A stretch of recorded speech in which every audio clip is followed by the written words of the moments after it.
പല കൾച്ചറിലുള്ള ആൾക്കാരാണ് നമുക്ക് വർക്കിൽ കോഎക്സിസ്റ്റ് ചെയ്യുന്നത് അല്ലെ. സോ അത് വർക്കിനെ എങ്ങനെയാ ബാധിക്കുന്നത് ഞാൻ ചോദിക്കുന്നത്. അതായത് ഇപ്പൊ സെയിം സ്ഥലത്തു നിന്നുള്ള ആൾക്കാരാണെങ്കിൽ അവർ ഒരു യൂണിറ്റി ഉണ്ടാവും എന്ന് പറയും. അതായിരിക്കും ബെറ്റർ, അതോ എങ്ങനെ എല്ലാവരും മിക്സ്? എനിക്ക് തോന്നുന്നതാവാം, ദുബായ് ചെന്ന് കഴിയുമ്പോൾ നമ്മുടെ മൈൻഡ് സെറ്റ് തന്നെ വ്യത്യാസമാണ്. മലയാളികൾ അവിടെ ചെന്ന് കഴിയുമ്പോൾ ഇപ്പൊ ഈവൻ മലയാളികളെ തന്നെ നോക്കിയാൽ മതി, നമ്മളുടെ മൈൻഡ് സെറ്റ് അവിടെ ചെല്ലുമ്പോൾ തന്നെ ഭയങ്കര വ്യത്യാസമാണ്. ദുബായ് അല്ലെ UAE ഗവൺമെന്റ് ഒക്കെ നോക്കിയാൽ ഗവൺമെന്റ് ഒരു ഗ്ലോബൽ കൺട്രി ആയിട്ട് വേണമെങ്കിൽ നമുക്ക് പറയാം.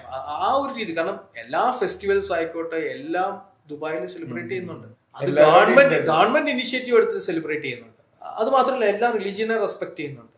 അങ്ങനെ എല്ലാ തരത്തിലുള്ള കൾച്ചേഴ്സ്, റിലീജിയൻ, എല്ലാ തരത്തിലുള്ള ആൾക്കാരെയും ഉൾക്കൊണ്ടാണ് അവിടെ ദുബായ് ഗവൺമെന്റ് ആണെങ്കിലും ഒരു പ്രൊമോട്ട് ചെയ്ത് പോകുന്നത്. പ്ലസ് ഈ പറഞ്ഞ പോലെ റൂൾസ് ഒക്കെ ഭയങ്കര സ്ട്രോങ് ആണ്. അതുകൊണ്ട് നമ്മുടെ ആളുകളാണെങ്കിലും ആര് അവിടെ വന്നാലും ആ രാജ്യത്തിന്റെ നിയമങ്ങൾ അതിനനുസരിച്ച് മാത്രമേ അവർ ജീവിക്കത്തുള്ളൂ. അപ്പൊ അതുകൊണ്ട് വേറെ പ്രശ്നങ്ങളൊന്നും അവിടെ ഒന്നും ഇല്ല.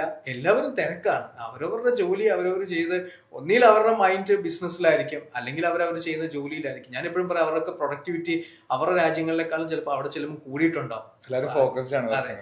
അങ്ങനെ ഒരു കൾച്ചറൽ ഡിഫറൻസോ അല്ലെങ്കിൽ അങ്ങനെയൊന്നും, ഞാൻ എപ്പോഴും പറയാം, അതൊരു ഒരു ഗ്ലോബൽ കൺട്രിയാണ്.